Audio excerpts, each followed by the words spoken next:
الله الرحمن الرحیم.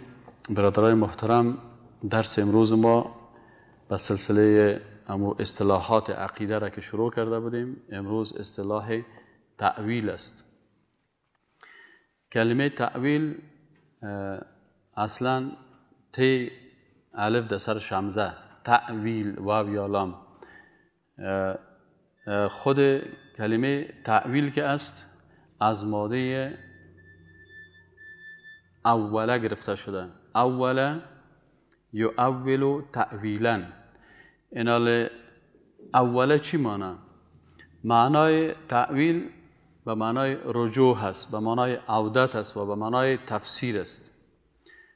مثلا یک چیز هست، یک کسی یک کلمه هست، این کلمه را معنای از زیر یک نفر میخواه که پیش خود یک چیز دیگه او را تعبیر بکنه. مثلا در افغانستان ما شما روزانه یک کسی یک گپ میزنی، او گپ تو را دیگه قسم تعبیر میکنه. مثلا یک روز برای یک کس یک جمله را استعمال کردی، تو مقصدت خوب است لکن او خفه است پیشت. برش میگه که چرا خفه هستی؟ میگه والا او روز که تو این کلمه را استعمال کردی مرا رشخند کردی. تو میگه نه برادر عزیز، من رشخند تو را نکردیم، من همین کلمه را استعمال کردم، این کلمه درست است، تو خودت را پیش خود غلط تعبیر کردی. ما شما میگیم زیادتر میگیم تعبیر، خودت غلط تعبیر کردی، غلط فهمیدی، من اون قسم مقصدم نبوده. از این خاطر غالبا کلمه تعبیل، یا مثلا یک کسی یک سخن میزنه تو همین گپ مرا دیگه قسم تفسیر کردی، گپ مرا دیگه قسم تعبیر کردی، گپ مرا دیگه قسم تعویل کردی. در خو هم کلمه تعویل استعمال میشه. مثلا میگه تعویل خواب، یک نفر خواب دیده، یک نفر او را تعبیر میکنه، تفسیر میکنه، تشریح میکنه، او را میگه که این تعویل کرد خواب از در زبان عربی. پس تعویل خودش به معنای چی است؟ به معنای ازی است که یک کلمه را میخوای که دیگه قسم تشریح کنی، توضیح کنی، تفسیر کنی، این را تعویل میگن. کلمه تعویل هم در فقه استعمال میشه و هم در عقیده. در قسمت چون ما و شما درسای عقیده هست، غالبا سر از امو اصطلاح به حساب امو اعتقادیش سرش بحث میکنیم. ای که تعویل در اصطلاح چی را میگن؟ یک عالم اسلام است به نام زرقانی، علامه زرقانی میگه تعویل در نزد متکلمین کی را میگن؟ اما علمایی که بعد از قرن سوم، قرن چهارم، پنجم و ششم اینی آمده بودن، یا را متکلمین میگن. متکلمین کسایی که در عقیده زیاد مثلا متأثر به فلسفه شدن، متأثر به منطق شدن، متأثر به چیزهای دیگه شدن، اینا میگن که همین متکلمین. یا تعویل چی میفتن؟ گردانیدن نصوص متشابه از معنای ظاهری به معنای دیگه هست.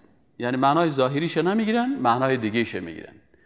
مثلا ید معنای ظاهریش به معنای دست است، وجه معنای ظاهریش به معنای روی است، قدم معنای ظاهریش به معنای پای است. اینال وقتی که این علمای متکلمین آمدن، این معنای ظاهری از این نگرفتن، یک معنای دیگه بر ازی گرفتن. هدفشان چی بود؟ اونا هدفشان این بود که میگه والا صاحب ما میخوایم که اینمی ید به معنای دیگه بگیریم، به خاطر ازی که الله سبحانه و تعالی را ما تشبیه به مخلوقات نکنیم، به خاطر تنزیه و که پاک باشه و تشبیه نشه، ما امی کلمه را از اینجا میگیریم، معنای اصلیش نمیگیریم، معنای دیگهش میگیریم، تعویل میکنیم. و این میگه که چی هست؟ البته مخالف آنچه که علمای سلف یعنی صحابه، تابعین و تبع تابعین که آنان تفویض می نمودن. این تعریف علامه زرقانی است. علامه زرقانی چی میگه؟ میگه تعویل یک اصطلاح اعتقادی است که پسان پیدا شده. یعنی در عصر صحابه نبود، در عصر تابعین نبود، در عصر تابعین اونا شاید کلمه تعویل استعمال می شده، لکن در عقیده که یک صفت یا یک نامی از نامهای الله را از معنای اصلیش بگیریم، معنای دیگه برش بدیم، میگه در اون وقت نبود. بعد از اینکه علما آمدن در قرن سوم و چهارم و پنجم و ششم و هفتم و بعد از باز اینا تعویل کردن. خب اگر تاریخچه این گپا را ما شما پیدا کنیم که چرا علمای کلام پیدا شدن و چرا اینقدر تعویلات صورت گرفت، مشکل این شد که بعد از این قرنای چیز که هست، اسلام وقتی که دایرهش وسعت پیدا کرد، مثلا از شبه جزیره عرب برآمد، بالاخره اسلام آمد در فارس، اینجا اسلام داخل شد و مردم مسلمان شدن، در روم مردم مسلمان شدن، در چین مردم مسلمان شدن، بعضی مناطق اروپا مسلمان شدن. به این شکل اسلام در اروپا، در افریقا، در آسیا، در مناطق دور دور اینجا اسلام چی شد؟ نشر شد. وقتی که اسلام در اینجا رسید، قبلا در این مناطق، مثلا در مناطق افغانستان و در مناطق مثل طرفای ترکیه و اروپا و اینجا مردم بعضی چیزها داشتن، مثلا قبلا فلسفه داشتن، منطق داشتن، این علوم قدیمی اونا داشتن، علوم عقلی، مثلا ارسطو و مثلا چی میگن، افلاطون و ارسطو و سقراط و اینیا از فیلسوفای بسیار قدیم بودن. یک قسم فیلسوفای بودن به نام سوفسطایی ها بودن. خب مکتبای فلسفی بسیار زیاد بود. این حال وقتی که در این منطقه اسلام داخل شد، با داخل شدن اسلام در این منطقه چی مشکل پیدا شد؟ مشکلی پیدا شد که مردم امی فلسفه و منطق و این علوم دیگره که اسلام چی کردن؟ گد کردن. و یکی از خطرهایی که در بین چی است، در علوم اسلامی هست که او را علما امیال هم میخواین علما ایره پاک بکنن، او چی است؟ شما تصور بکنین، مثلا این مثال ما براتون چندین مرتبه گفتیم که مثلا شما فکر کنین دریای کابل از کجا حرکت میکنه؟ از پغمان، سرچشمهش پغمان است. شما اگر پغمان برین و از همون جایی که این آب سرچشمه گرفته، از این آب شما بنوشین، باور بکنید این آب هم خوش کافر میه، هم خوش مسلمان میه، اون دور هم ببری یا خوشش میه، یهودی هم ببری یا خوشش میه، بسیار کم تا گلاس آب بیتی این خوشش میه.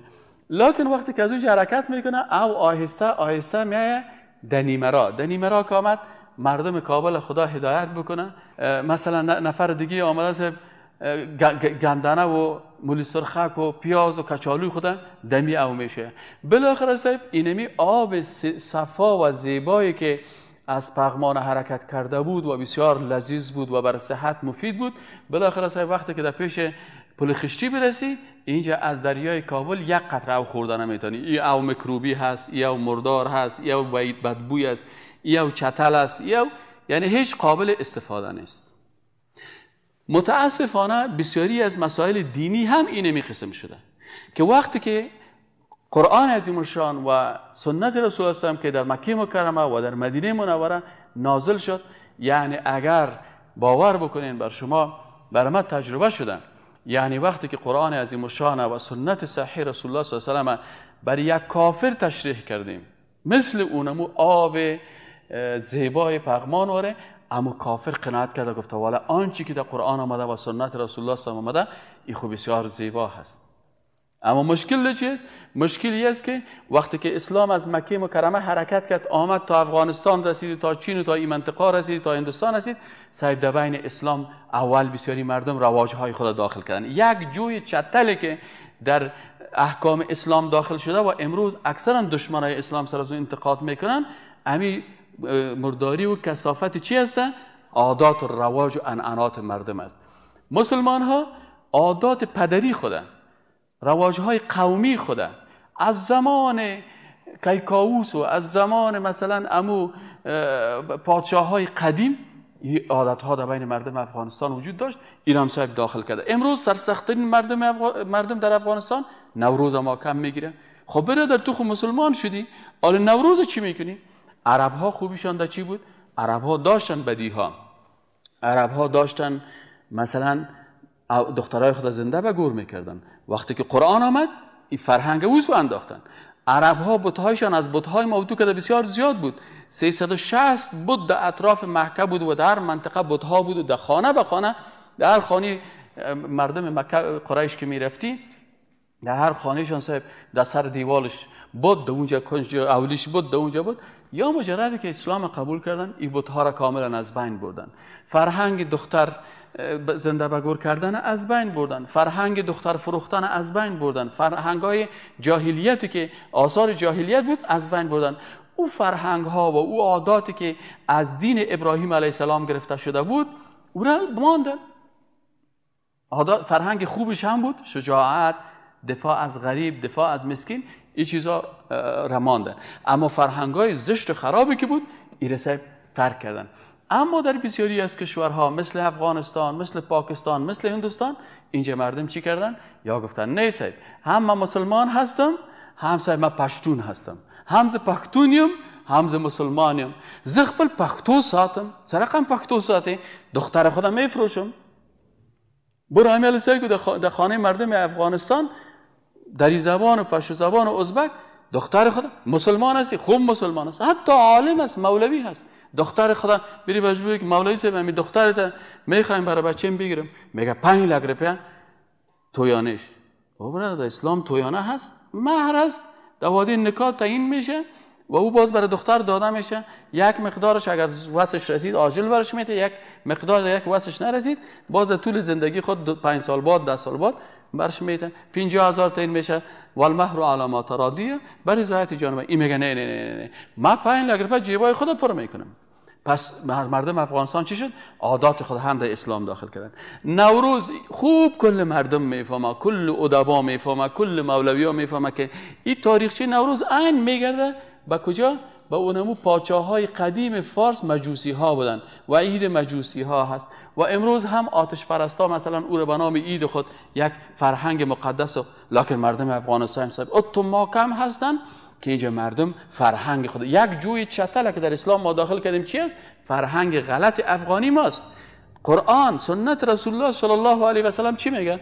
میگه اگر بیوه وقتی که شوهرش فوت کرد بعد از اون اگر میخواد در قسمت نفس خود تصمیم بگیره، آیت قرآن است که شما ایره غرض نگین، بگذارینشان هر کس شوهر اختیار میکنه. ما میگیم که اوه بیوه ما را یا با اشتک خرد خود میشانن یا بیوه حق نداره هیچ چوی نکنه، این نمیشه بشینه. او نصیب بسیاری بیوه ها در افغانستان زنا میکنن، بسیاری از بیوه هاست که اولاد زنا پیدا میکنن و علتش چی است؟ علتش اونمو غیرت جاهلانه است که مردم افغانستان از خدا و از پیغمبر که در اعاذ بالله خدا با غیرت میدونن.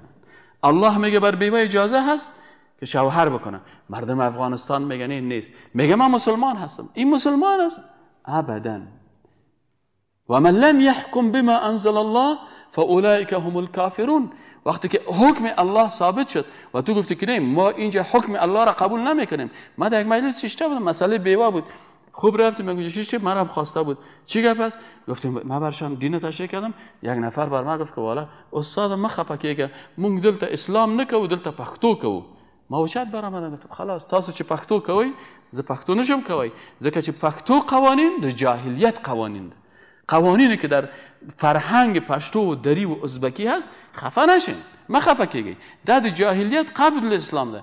اسلام میگه، قرآن میگه و فی القصاص حیات، در قصاص چی است؟ زندگی هست، باید قاتل کشته شود. قوم ما و مردم افغانستان چی میگن؟ میگن 3 تا دختر بده باز قاتل بره رخصت است. این است بدگیری.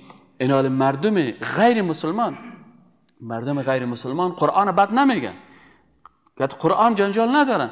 کافرها قرآن سنت صحیحه را برش بیت قبول میکنن. چطور در عصر رسول اکرم صلی الله علیه و مردم روز به روز مسلمان میشد؟ و رأیت الناس یدخلون فی دین الله افواجا. امروز به خاطر چی کافر میشن؟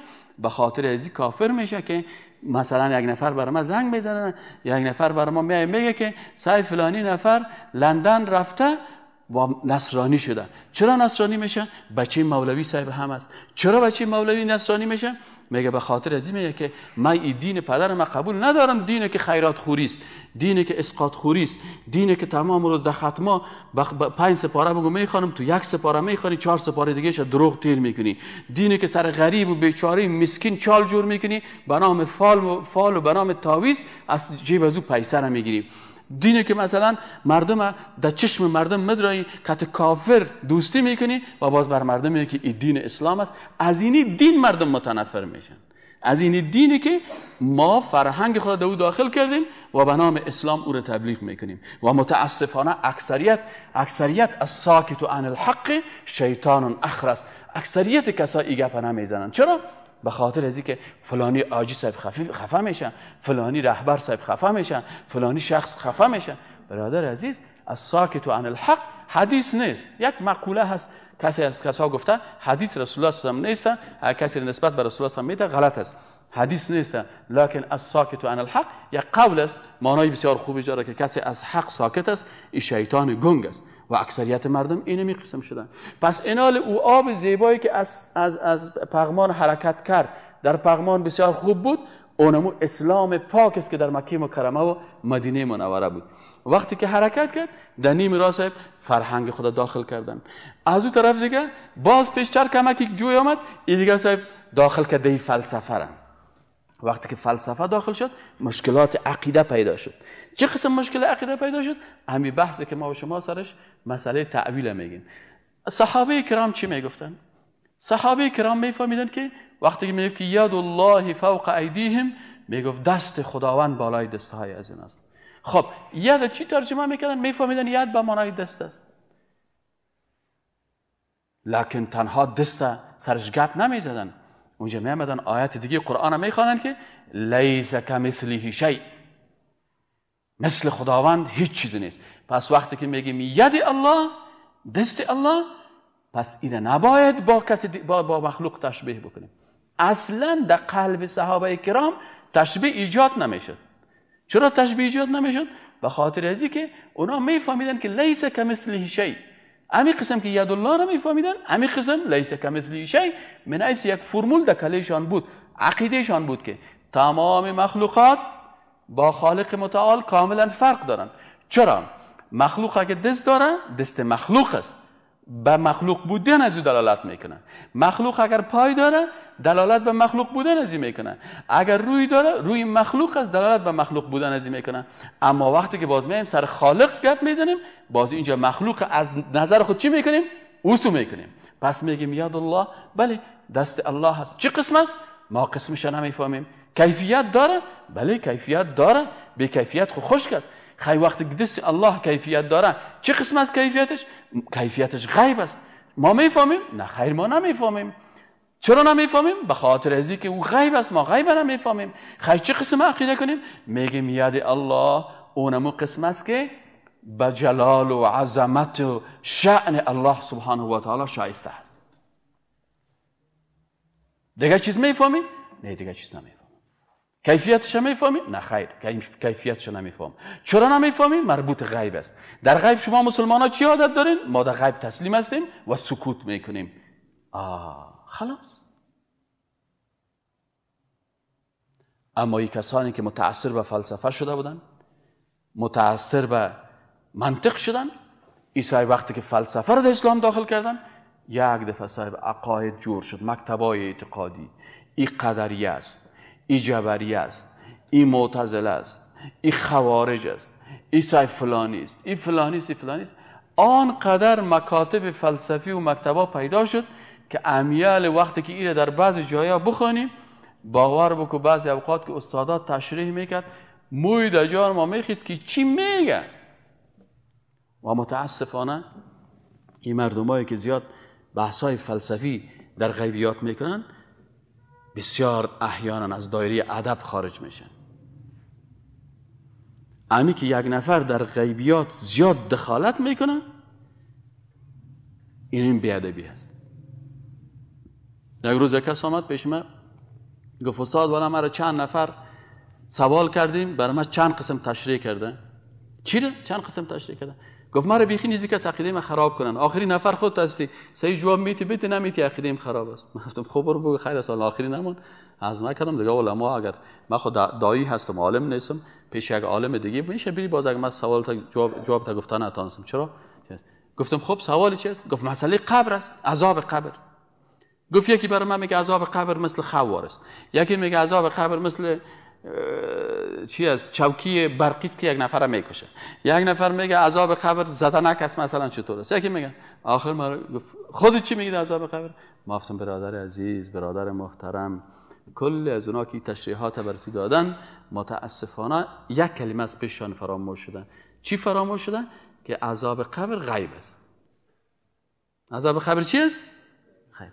ما ایمان داریم که یک انسان در قبرش عذاب میشه، اما چون خود ما احساس نکردیم، محسوس نیست، معقول نیست، مربوط به غیب است. یکی محسوس است، مثلا این کامپیوتر محسوس است، بنابراین میره با حس خود میفهمم. معقول چطور است؟ عقل ما بر من میگه که اینمی لپتاپ یک کسی ساخته، پس معقول شد. کسی که ایره ساخته در عقل یک انجینیر ساخته، خودش محسوس است. اما کدام انجینیر است من نمیفهمم، نامش غیب شد. تا که یک کسی بر من چی بده؟ خبر بده. مسئله قبر، اونو میریم میبینیم نفر بردیم در داخل قبر مانده میشه. کفنش محسوس است، مرده محسوس است، قبر محسوس است. صحیح نه؟ معقول چی است؟ معقول عقل ما بر ما میگه که اونمو خالق که ایره از هیچ پیدا کرده بود، اونمو خالق اینمی قدرت داره که ایره دوباره زنده بکنه. پس درست است نه؟ عقل ما میگه، وحی بر ما میگه، احادیث رسول اکرم صلی الله علیه و میگه بله عذاب قبر وجود داره. پس عذاب قبر وجود داره. خب آل عذاب قبر محسوس است، معقول است و یا مربوط به غیب است؟ مربوط به چی است؟ آفرین. اینال کس از غیب گپ زده میتونه؟ پس او کسایی که میگه والا عذاب قبر طور این قسم در چوکی میشن، بازو چوکی برقی است، این از دل خود جور کرده. او دیگه که میگه صاحب در قبر شده، در قبر به مو اندازه هست که در مسائل غیب ما شما چی میگیم؟ توقیفی است. غیب چیست؟ یعنی توقیفی چی مانا؟ توقف میکنیم. ایمان داریم اما کیفیت عذاب قبر به مو اندازه که در آیات احادیث آمده ایمان داریم، از او که در پای خدا بلندتر پیشتر نمیگذاریم. امی ادب از در اعتقادات. یعنی می ادب از در چی؟ در اعتقاد. این حال مسئله که در تعریف تعویل گفتن که ای گفت که تعویل کردن این علمای متکلمین و متأخرین ای صفات الله را تعویل کردن و صحابه کرام تعویل نمی کردن. یک سوال پیدا میشه که آیا دین ما خوبش میفهمی حضرت عمر رضی الله تعالی عنه؟ کی بگوین؟ استاد دایی یا استاد عمر ابن الخطاب رضی الله عنه؟ کی؟ عمر ابن الخطاب. ما به قدم او از اون نمیرسیم. ما خوب میفهمیدیم یا عبدالله ابن عباس؟ جزاکم الله خیر. پس ایناله او کسایی که شاگردای بالفعل رسول الله صلی الله علیه و سلم بودن تعویل نکردن. چرا وا دی فلسفه و دی قدریه و دی جبریه و دی معتزله و دی خوارج و دی فلانی و فلانی و فلان در عصر از اونا نبود. عصر از اونا خیر القرون بود. خیر القرون چرا بود؟ اونا ادب با الله را میفهمیدن، ادب با قرآن میفهمیدن. ادب یعنی عمر رضی الله عنه یک موضوع را فیصله میکرد، یک خانم استاد میشد برش میگفت که عمر، سبحان الله، عمر رضی الله عنه مردم آمدن شکایت کردن که والا صاحب مهرهای خانم ها مهر خدا بلند بردن، در ازدواج ما یک مشکل پیدا کردیم. عمر رضی الله عنه گفت خلاص بعد از این مهر این قدر تعیین میکنیم. یک خانم استاد شد گفت عمر توی صلاحیت نداری، آیت قرآن این تو میگه. عمر رضی الله عنه گفت در این قسمت امی زن راست گفت و ما اشتباه کردیم. سکو تقواره. امروز به یک جوانی که خوب سنش خورد است از قرآن و سنت نمیفهمه و برش یک حکم اسلامی رو بیان میکنه، برش میگه برادر عزیز امی 4 نفر برادری که آمین بالجهر گفتن، امی آمین بالجهر در احادیث رسول الله صلی الله علیه و سلم آمده. امیر شافعی و مالکی و حنبلی ها آمین بالجهر میگن. در مکه مکرمه اگر مثلا 40 لک حاجی باشه 39 لکش آمین بلند بگن، 1 لکش ما افغانا و پاکستانیا و بنگلادیشیا ما آمین چپ میگیم.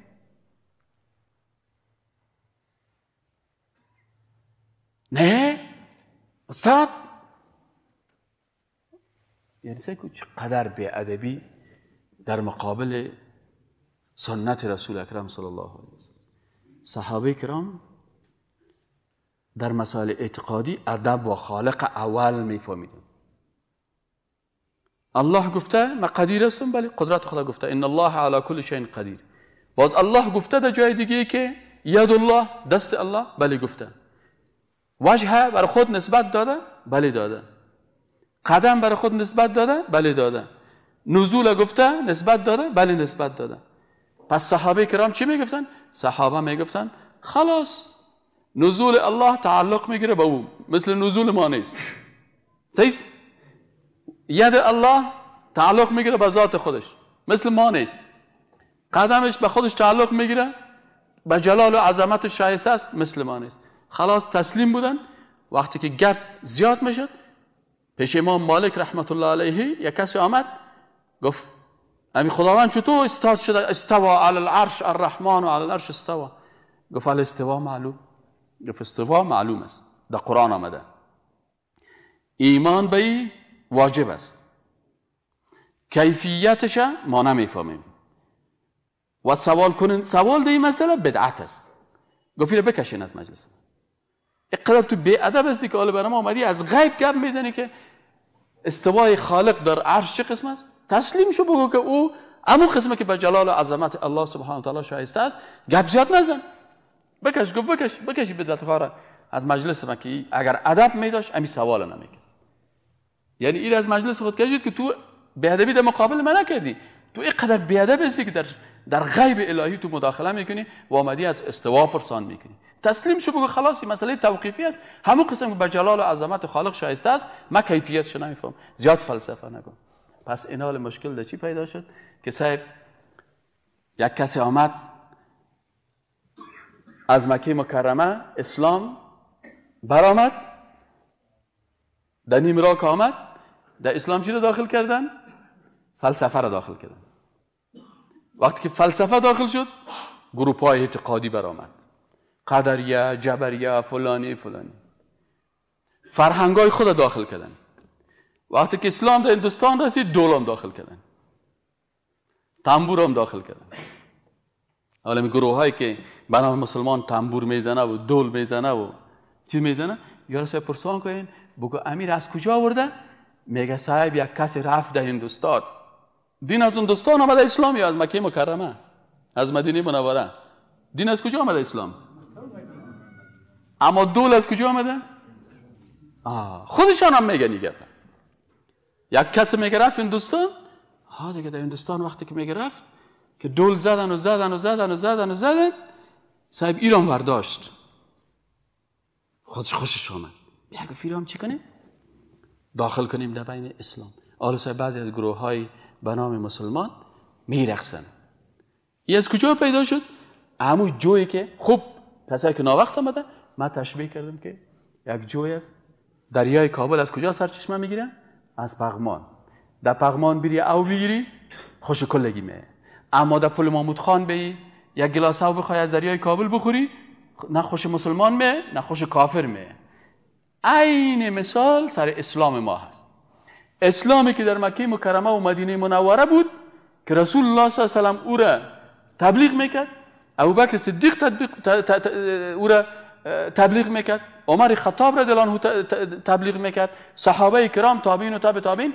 باور کو و رأیت الناس يدخلون فی دین الله افواجا، میبینی که مردم به دین الله فوج داخل میشه.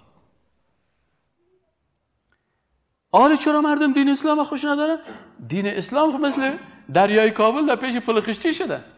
چیزی که چتلیا هست ما به نام اسلام او رو بر مردم نشان میده. چیزی که مرداری ها هست به نام اسلام او رو بر مسلمان میده. دیروز یک برادر آمد در پیش من گفت من چند سال فالبین بودم، در می کارت پروان کدام جایی هست به نام سید جلال آقا. بازی رو گفت 12,000 کرای اولی است. گفت برای من 35,000 ایره چی داده بودن؟ 35,000 گفت من 35,000 چقدر گفت برای من کرا داده بودن 45,000 گفت 45,000 سایبیری برای من کرا داده. چرا گفتم اینقدر؟ گفت به خاطر از اینکه مردم به نام سید جلال آقا اینجا می و هر کس که رفت نمیجه شش تو سید جلال است. خودت چی درس خواندی؟ گفت والا صاحب من صرف 12. بعد از 12 گفت یک چند سال در این پاکی کار میکردم. چه قماش بود؟ گفت یک $400 بود. چرا او رو اعلام کردی اومدی قرارداد کردی؟ گفت به خاطر از اینکه این هزارها دلار برات میه. گفت بالاخره صاحب ما آیسته از این طریق پیسه پیدا میکردم تا بالاخره گفت من سیدیا و کستا اسلامی رو باز ان شاء الله هفته آینده سیدیاش میبره میشه باز مصاحبه با اون فالبینی که توبه کرده و گپای را قسم میکرد که شما لطفاً این سیدی رو هفته آینده آوردن این سیدی رو لطفاً مشاهده بکنین ببینید که به چه شکل یک انسان کفر در بین مردم نشر میکنه. اول کسی که پیش فالبین می ای برشت عقیده میده که من از غیب میفهم عالم غیب هستم. این عالم نفر که پیش فالبین آمد که همین قدر عقیده کرد که علم غیب داره کافر شد و فالبین ها مردم کافر میکرد. گفتم چه قدر نفر همراه فعلا؟ گفت حال فعلا یک 19,400 نفر تلفنش پیش من است. نمبر من پیش 19,400 نفر است که مراجعین من هستن ولی عالم آیسا الحمدلله مدت وقت میشه که توبه کردیم ولی فعلا ما تعویض و فال و گپا نمیتم. کسایی که پیش ما مراجعه میکنن برشان سیدی اسلامی و کستا اسلامی را توصیه میکنم. این اونو اسلامی که تعبیل که اینا آوردن و پیدا کردن علتش از چی بود که اینا چی کردن؟ که علامه بغدادی چی میگن؟ میگه علمای کلام صفات خالق را مثل عین، ید، وجه و افعالش مثل نزول، صعود، مجیء، غضب و کلام را تعبیل میکنن. علمای کلام تعبیل میکنن. خوب فکرتان باشه میگه علمای کلام ایره. علمای کلام کدام کسا را میگن؟ کسایی که در مسائل اعتقادی چی رو داخل کردن؟ فلسفه را داخل کردن، منطق داخل کردن، قدریه شدن، جبریه شدن، معتزله شدن، گروه های مختلف شدن. اینی صاحب علمای کلام است. و یک کتابی هست که یک عالم بزرگ احناف به نام ملا علی قاری نوشته کرده شرح عقیده شرح فقه اکبر امام ابو حنیفه رحمت الله علیه را نوشته کردن. در عقیده بهترین کتابای عقیده که است عقیده احناف است. لکن خود حنفی ها فقه را از امام ابو حنیفه گرفتن باز عقیده را رفتن در دیگه گروه ها خود داخل کردن. خودشان باز میگن بسیاری کسا را که پرسان کنین میگه من در فقه در مکتب ابو حنیفه هستم باز عقیده ابو حنیفه را قبول ندارم باز عقیدهش باز میره او ماتوریدیه و اشعریه و اونها را باز رفتن میگیرن. لکن بهترین عقیده امام ابو حنیفه رحمت الله علیه هستند. یک کتاب نوشته کرده به نام فقه اکبر و باز بهترین کتاب بعد از این چیز کتابی است که این شرح کرده به نام ملا علی قاری. ملا علی قاری در صفحات اولش کل متکلمین به 4 کتاب کافر میگه. به 4 کتاب کافر است مطلقا متکلمین بخوانید. و باز بهترین کتاب در عقیده احناف اگر میخوای که امت عقیده بسیار خوب مطابق قرآن و سنت باشه یک عالم است به نام ابن ابی العز حنفی کتاب نوشته کرده به نام شرح عقیده طحاویه. متن کتاب از علامه طحاوی است. علامه طحاوی و باز بعد از او یه علامه دیگه ابن ابی العز حنفی صاحب این کتاب نوشته کرده. بخوانین عقیده. همین کتابی که احناف در عقیده نوشته کرده همین در عربستان سعودی در پوانتونش همین کتاب تدریس میشه. من یک روز رفتم در جامعه مدینه منوره همین کتابا در موجه خوانده میرفتن. باز ما بهشون گفتم میگن شما احناف میگین این صاحب کتاب احناف ما در پوانتون شما گفتن یک شیخ بسیار بزرگ بود گفت عقیده الاحناف اصح اعتقادات موافق للقرآن و السنه. بهترین اعتقاد است و موافق به قرآن و سنت. اما متاسفانه در افغانستان کل چیز تدریس میشه به غیر از عقیده احناف. تدریس نمیشه. شرح عقیده طحاویه اگر در کدام مدرسه خدا رحم کرده باشه تدریس شود. دیگه چیز تدریس نمیشه. به هر صورت دکتر محمد سید طنطاوی شیخ ازهر در تفسیر وسیط چی میگه؟ میگه و مذهب الخلف. سایکو یکی سلف است یکی خلف. شما کلمه سلف و سلفی و خلف و خلفی رو باید بفهمین. سلف گذشتگان میگن. وقتی که میگن مذهب السلف معنایش مذهب صحابه تابعین و تبع تابعین علمای بزرگ اسلام. ابوبکر در سلف است، عمر در سلف است، عثمان در سلف است، علی در سلف است، بلال در سلف است. طلحه زبیر اینا در سلف هستن. پس میگه و مذهب اما خلف چی است؟ این کسایی که باز پسان آمدن و باز اینا چی میگه و مذهب الخلف امی متکلمین تعویل الید بالقدره او النعمه. باز گفت این مردمایی که پسان آمدن دست به قدرت و به نعمت تفسیر میکنن. خب دست به قدرت تفسیر کردی، گفتی ید الله یعنی قدرت الله. بل یداه دو دستش مبسوطتان است. باز دو قدرت میگی یا دو نعمت میگی؟ بلکه دو نعمتش، نعمت تصنیه میشه، قدرت دو قدرت میشه. العیاذ بالله. باز دیگه مشکل، از یک جوی خود کشیدن در جوی دیگه انداختن، از زیر باران خیستن در زیر ناوششن. از این خاطر بر از اینا مشکل پیدا شد.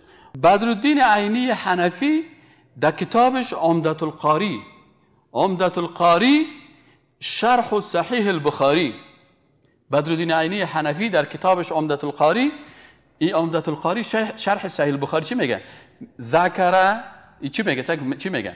میگه ذکر ابو حنیفه رحمت الله علیه، میگه ذکر کرده امام ابو حنیفه رحمت الله علیه ان تعویل الید بالقدره، کسایی که دست تعویل کردن ید دست به قدرت و نحو ذلك و مثال دیگه که کلمات مثلا تعویل میکنن به دیگه معنا، یؤدی الی التعطیل، نتیجه چی میشه؟ به تعطیل. ما و شما در هفته‌های قبلی اصطلاح تعطیل خواندیم نه، که معطل قرار دادن یک صفت الله سبحانه و تعالی. گفت اگر تو میگی که قدرت ید قدرت است، پس الله سبحانه و تعالی ید نداره، یعنی یک صفت معطل قرار دادی. یعنی امام صاحب ابو حنیفه رحمت الله علیه میگه که ان تعویل الید بالقدره، تعویل کردن ید دست با قدرت، که معناش بگویی دست نیست، معناش چی است؟ قدرت است.